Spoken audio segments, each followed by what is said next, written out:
Good morning friends.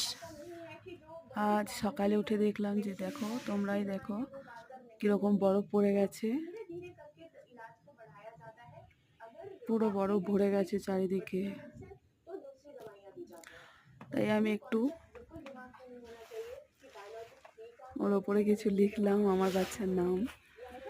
আর দেখো কুকুরগুলো কত কষ্ট এই বরফে। এই ঘরটা খুলে দেওয়া হয়েছে যাতে কুকুরগুলো থাকতে পারে। কি করব, চারিদিকে বরফ। দেখো তোমরা কিরকম বরফ ভরে গেছে। সকালে উঠেই দেখছি এই হাল। দেখো তোমরা দেখো, এটা লাদাখ। লাদাখে তো এরকমটা তো কোনো ব্যাপারই না। Thank you.